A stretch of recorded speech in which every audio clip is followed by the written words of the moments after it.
Trent Boult, Khaleel Ahmed, Sam Curran, Mohsin Khan, Pat Cummins 2 बार। सवाल सिर्फ लेफ्ट आर्म स्पिनर्स नहीं है जब आप रोहित शर्मा को लेकर के बात करते हो। सवाल सिर्फ खराब फॉर्म भी नहीं है जब आप रोहित शर्मा को लेकर के बात करते हो। सवाल T20I वर्ल्ड कप्स में ना आने वाले रन भी नहीं है, और सवाल ये भी नहीं है कि इस वक्त पर जिस तरीके से बल्लेबाजी चल रही है वो एक चिंता का सबब है। सवाल इनसे कहीं आगे के हैं। सवाल जब आप बायलैटरल्स के रोहित शर्मा को देखते हो और फिर उन आंकड़ों को चाहते हो कि वो T20 वर्ल्ड कप में आ जाए, तो वो नहीं आते दिखते हैं।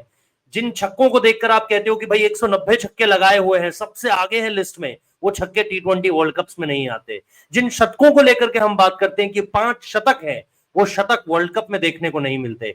जिस स्ट्राइक रेट का हम गुणगान कर रहे थे शुरुआती 5-6 मैचेस में इस आईपीएल के, जो 180 को छू रहा था पावर प्ले में, वो अब देखने को नहीं मिल रहा है। अब हालत ये हो चुकी है कि पिछले 6 मैचेस में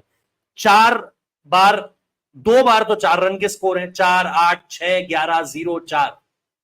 ये आंकड़े पिछले 6 मैचेस के हैं, और ये आंकड़े आपको बता रहे हैं कि शुरुआती 5 मैचेस के बाद रोहित शर्मा का जो आईपीएल का ग्राफ है वो बुरी तरीके से गिरा है, जिसने उनकी T20I परफॉर्मेंस को लेकर के सवाल ज्यादा खड़े कर दिए, खास तौर पर वर्ल्ड कप को लेकर के। सारे आंकड़े दिखाऊंगा, लेफ्ट आर्म पेसर्स के अगेंस्ट वर्ल्ड कप का performance, left arm pacers in T20 and left arm pacers in IPL. इसके अलावा यह भी बताऊंगा कि आईपीएल में जब पावर प्ले में बैटिंग करते हैं तब किस तरीके से रन्स करते हैं, और जब मिडिल ओवर्स में आते हैं तब किस तरह की हालत हो जाती है। और इसके साथ साथ पिछले कुछ सालों के आंकड़े भी बताऊंगा।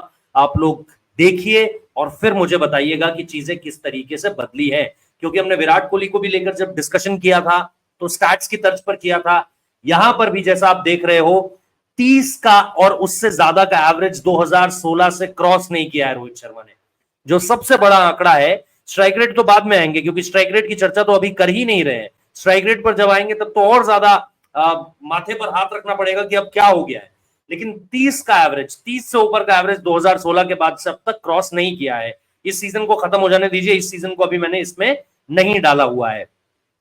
अब वो आंकड़ा जो और ज्यादा डरा रहा है, 133 के स्ट्राइक रेट से ऊपर, अगर आपको ओवरऑल सीजन में रोहित शर्मा का स्ट्राइक रेट 133 से ऊपर देखना है कि भाई पूरा एक आईपीएल का सीजन खेल लिया और क्या 133 से ऊपर जा रहा है स्ट्राइक रेट, ये ढूंढने के लिए आपको 9 सीजन पहले जाना पड़ेगा। 9 सीजन पहले, मतलब हम 2015, 14-15 की बात कर रहे हैं, जब आपको यह देखना पड़ेगा कि रोहित शर्मा ने 133 के स्ट्राइक रेट से रन इससे ऊपर की तरफ लगाए हों। और 133 का स्ट्राइक रेट आज से 10 साल पहले भी उम्दा स्ट्राइक रेट नहीं माना जाता था। ये उन कारणों में सबसे आगे के कारण है जो हमें लेकर कहा जाता है ना कि हम पिछले 10 सालों में अभी तक ये नहीं समझ पाए कि T20 खेला किस तरीके से जाना चाहिए। रोहित जितने रन्स जब से वो खेल रहे हैं, ओपन कर रहे हैं, बतौर ओपनर बायलैटरल्स में शायद किसी के नहीं है। वो जिस तरीके के छक्के लगा रहे हैं, 190 का चार्ट किसी के नहीं है, 500 किसी के नहीं। लेकिन जब आप इसे, जैसा मैंने कहा, T20I वर्ल्ड कप्स की टैली में शुमार करने की कोशिश करते हैं तो आपको कुछ नहीं मिलता है, और यहां आपकी डिसअपॉइंटमेंट सबसे ज्यादा बढ़ती है। उन आंकड़ों को मैं चार्ट्स के जरिए दिखाऊंगा। सबसे पहले ये आंकड़े बता देता हूं। 2020 से 2023, जैसे हमने विराट कोहली के केस में किया था, 2020 से 2023 के मामलों में अगर आप देखेंगे, इन सीजन्स के बीच में पावर प्ले जो एवरेज रहा है रोहित शर्मा का 24 का रहा है, 24.31 का रहा है। Strike rate 127.59। जो दशमलव का खेल जानते हैं वो जानते हैं कि 5 से आगे जब संख्या बढ़ती है तो आगे वाली संख्या को बढ़ा दिया जाता है। 128 मान लो, 128 का स्ट्राइक रेट क्या बहुत भयंकर है? ये आप लोग मुझे बताओ कि भैया 128 का स्ट्राइक रेट तो बहुत जबरदस्त है। ये मैं एक या आधे सीजन या 2 सीजन के आंकड़े नहीं दे रहा हूं, ये मैं 2020 से 2023 के पावर प्ले के आंकड़े दे रहा हूं। पावर प्ले में 2020 से 2023 127 का स्ट्राइक रेट है। इस सीजन वो बड़ा जरूर था, इस सीजन वो 178 तक गया था, 180 को छू रहा था, लेकिन शुरुआती मैचेस में। उसके बाद कहानी खत्म है पूरी तरीके से। जैसा मैंने आपको बताया, 4, 8, 6, 11, 0, 4।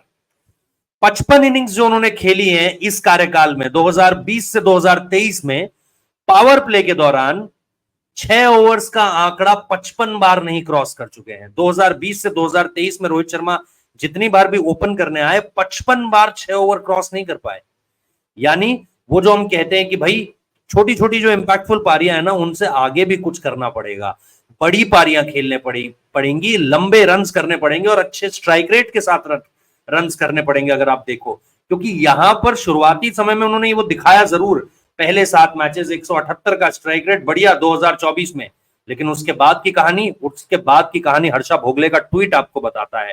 हालांकि हर्षा भोगले इस पर और विस्तार से लिख सकते थे या नहीं, उस पर सबकी अपनी अपनी राय है, लेकिन मैं जो आंकड़े अब आपको दिखाने जा रहा हूं वो थोड़ा सा आपको कचोटेंगे जरूर कि भाई ये तो सीरियसली वो आंकड़े हैं जो पिछले कुछ समय में आपको डरा रहे हैं, और आप इन आंकड़ों के साथ कितना आगे जाओगे मुझे नहीं पता, और कितना विश्वास कर पाओगे ये भी मुझे नहीं पता, ये भी आप बताओगे। तो जब आप इन आंकड़ों को देखते हो, ये आंकड़े भाई साहब, मैं अपनी तस्वीर और छोटी करता हूं और इन आंकड़ों को और आपके सामने बड़ा कर लेकर आता हूं। आइए भाई, अब ये जब आप आंकड़े देखते हो तो आपको सचमुच में लगता है कि यार वो जो रोहित शर्मा आप बता रहे थे अभी कि भाई वो बनाता है 190 छक्के जिसने लगा रखे हैं, 5 शतक जिसने लगा रखे हैं, जिसके जब से वो ओपन कर रहा है सबसे ज्यादा रन है, तो 36 पारियां, नॉट आउट छोड़ दीजिए क्या करेंगे, एग्रीगेट 963 का है, हाईएस्ट स्कोर 79 है, एवरेज 34 का है, लेकिन स्कोरिंग रेट पर आइए 127। ये आंकड़ा सबसे ज्यादा T20I क्रिकेट में मैटर करता है। मेरे लिए आपका एवरेज 30 का हो चल जाएगा, 25 का हो चल जाएगा भाई, अगर स्ट्राइक रेट आपका 150 से नीचे आ रहा है इस समय पर, आजकल जिस तरीके से क्रिकेट खेली जा रही है, तो फिर मसला तो है, और वो मसला आपको यहां पर साफ तौर पर दिखाई देता है। अब इसके बाद जो एक आंकड़ा और है जिसकी सबसे ज्यादा चर्चा हो रही है कि भैया थोड़ा लेफ्ट आर्म पेसर्स के अगेंस्ट बात कीजिए कि लेफ्ट आर्म पेसर्स के अगेंस्ट क्या हो जाता है। और क्योंकि पहला ही मैच आपको पाकिस्तान के अगेंस्ट खेलना है, पहला मतलब जो पहला बड़ा मैच है वो पाकिस्तान के अगेंस्ट खेलना है, यूएसए, आयरलैंड, कनाडा के अगेंस्ट आप जो भी करते रहे ज्यादा मायने नहीं रखता है। पाकिस्तान के पास आमिर भी है और शाहीन भी, और शाहीन जिसने 2021 के पहले ओवर में सब कुछ खत्म कर दिया था, और फिर पल्ले किल्ले का एशिया कप अगर आप लोगों को याद हो तो वहां पर भी आंकड़े आप लोगों के सामने होंगे। अब ये देखिए, Rohit versus what is Rohit Sharma T20I record versus left arm spinners. अब 176 इनिंग्स है, 51 बार का डिसमिसल है, 1247 रन है, 931 गेंदें खेली है, 133 का स्ट्राइक रेट है। यहां दिक्कत है भाई, 24 का महज एवरेज है, और स्ट्राइक रेट देखिए, स्ट्राइक रेट सबसे बड़ी समस्या है। Rohit versus left arm pacers in IPL 2024, strike rate बढ़िया मिल जाएगा, पर अगर आप 17 ही रन बना रहे हो तो फिर 17 रन तो आपको सुनील नरेन भी बनाकर दे देगा। फिर हमें रोहित शर्मा जैसी क्वालिटी की क्या जरूरत है, रोहित शर्मा जैसे बैटर की क्या जरूरत है। 5 बार डिसमिस कर चुके हैं, इसमें हो सकता है कि पिछले 2 मैचेस के आंकड़े ना शामिल हो, लेकिन 10 पारियों के आंकड़े इसमें पूरी तरीके से शामिल है जो पहले 10 मैचेस मुंबई इंडियंस की टीम ने खेले हुए हैं। तो ये आंकड़े अगेन आपको फिर बताते हैं कि कमी कहां पर निकलकर आ रही है। जो हम लेफ्ट आर्म पेसर्स के अगेंस्ट आंकड़े देख रहे हैं आईपीएल में, 2024 का आंकड़ा आपको दिखाया है, और T20I रिकॉर्ड अगर आप देखोगे उनका, तो T20I रिकॉर्ड में आंकड़ा थोड़ा सा और ज्यादा खराब होता है, क्योंकि अगर आप आईपीएल 2024 में देखोगे स्ट्राइक रेट बढ़ा है लेकिन सैंपल साइज है, लेकिन अगर आप T20I का सैंपल साइज देखोगे जो सबसे ज्यादा मायने रखता है, क्योंकि खेलना तो T20I फॉर्मेट है, उसमें अगर आप 176 पारियां देख रहे हो तो उसमें आंकड़ा बहुत ज्यादा परेशान करने वाला है।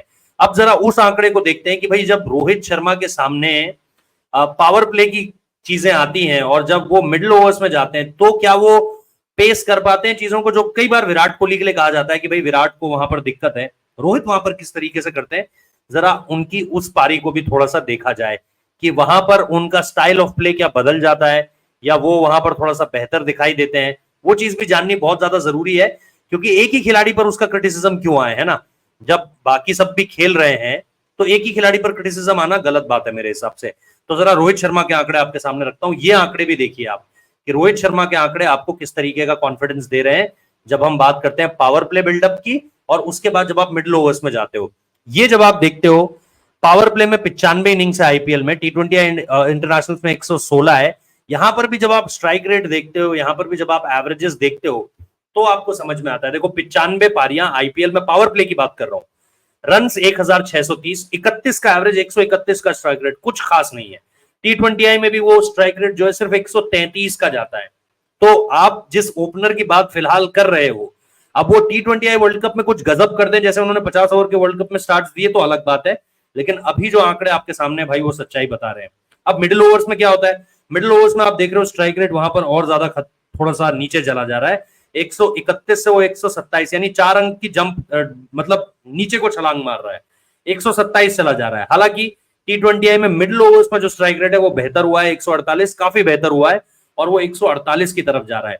लेकिन T20I का जो पावर प्ले है इंटरनेशनल्स का, वो एक सवाल आपके और हमारे सामने जरूर रखता है। और जैसा मैंने कहा कि अगर इन सब चीजों के बीच आप अलग अलग तरीके से आंकड़ों को देखोगे तो आपको कहानी निश्चित तौर पर समझ में आएगी कि रोहित शर्मा की प्रॉब्लम इस वक्त पर कहां आपको नजर आ रही है। शुरुआत में जैसा मैंने आपको बताया कि जब मैंने हर्षा भोगले का ट्वीट देखा तो वहां पर भी आप बहुत आसानी से समझ सकते हो यार कि चीजें कहां फंस रही हैं। मैं आपको आंकड़ा बताता हूं वो भी, जो Rohit Sharma form is a bit of concern now, 297 in his first 7 innings. तो पहली 7 पारियों में भाई साहब ने 297 रन बना दिए थे, जिसमें एक 100 भी शामिल है, ठीक है। लेकिन अगली 5 पारियों में सिर्फ 34 रन आए हैं। तो अगर आप इसमें 6 पारियां जोड़ दो तो 11 और 4 हुए 15, 15 और 6 हुए 21, 21 और 8 हुए 29, और 29 और 4 हुए 33। तो मतलब या तो मेरे आंकड़े गलत है यहाँ पे, या हर्षा बुगले की आंकड़े में कुछ गलती है, आप लोग बताइएगा कमेंट बॉक्स में। लेकिन जितना मुझे समझ में आ रहा है यही है उनकी जो 6 पारियां हैं, 4, 8, 6, 11, 0, 4। अगर मैं गलती कर रहा हूं तो कमेंट बॉक्स में बताइएगा। मेरे हिसाब से तो ये हो रहे हैं जी 8 और 6 14, 4 18, 18 और 11 29, और हाँ 33 रन हो रहे हैं। इन्होंने, सज्जन ने 34 रन लिखे हैं पिछले 5 पारियों का, अच्छा इन्होंने जिक्र किया है। तब भी मेरे को समझ में नहीं आ रहा है कि इनकी काउंटिंग क्या है। आप लोग बताइएगा, आप लोग किस तरीके से देखते हैं। ये कुछ वो आंकड़े हैं जो आपको रोहित शर्मा की दिक्कतों के बारे में बता रहे हैं कि रोहित शर्मा के साथ आपको, जब आप इंडिया के लिए इन सारी चीजों को देखोगे तो आपको किस तरह की दिक्कतें जो है वो पेश आ सकती हैं। अभी जब आप उनका ये IPL season as a batter देखते हो तो आपको लगता है यार बाकी सीजन के मुकाबले तो ये बढ़िया है, लेकिन अब वही है ना, 2024 में स्ट्राइक रेट 152 का है, 23 में 132 का है, 22 में 120 का है, 21 में 127 का है, 20 में 127 का है। तो ये बहुत ही ज्यादा ऑर्डिनरी परफॉर्मेंस है विद द बैट। लेकिन इस बार जिस तरह की शुरुआत उन्होंने करी थी, इस तरह के अंजाम की मुझे उम्मीद नहीं थी। मुझे पूरी उम्मीद है, जैसा मैंने विराट कोहली के मामले में कहा था, कि वो अगर इस चीज को समझेंगे कि भाई मैं बेहतर कर सकता हूं, और उन्होंने बार बार किया है, तो स्काई इज द लिमिट जैसा हम कहते हैं। और same goes with Rohit Sharma also. Rohit Sharma जिस तरीके से, पता नहीं, वसीम जाफर इसको लेकर के कुछ टेक्निकल चीजें भी बता रहे थे। मैं टेक्निकल बारे में जानकारी देने वाला कोई नहीं होता हूं रोहित शर्मा को, वो उनके लिए राहुल द्राविड वहां पर हैं, विक्रम राठौर हैं, खुद वो हैं, उनके कलीग्स हैं, वो सब उन्हें बता सकते हैं। बट मेरा मानना यह है कि कम से कम ये मानिएगा कि ये गलतियां हो रही हैं, यहां पर आपका गेम कमजोर है, उसे मानिएगा। जब तक आप मानेंगे नहीं तब तक आप उसे बेहतर नहीं कर पाएंगे। तो मेरे हिसाब से रोहित शर्मा की जो दिक्कतें हैं वो सिंपल तौर पर आंकड़ों में दिख रही है। पावर प्ले और पावर प्ले के बाद का जो आईपीएल में हमने उनका गेम देखा है उसमें भी कोई बहुत अंतर नहीं है। T20I इंटरनेशनल्स में पावर प्ले के बाद थोड़ी चीजें बेहतर होती है, लेकिन वहां लेफ्ट आर्म स्पिनर्स और पावर प्ले में गेम बहुत हल्का है। प्लस जो मैंने आपको T20I वर्ल्ड कप्स में उनकी परफॉर्मेंस दिखाई, उस पर बहुत ज्यादा सवाल है।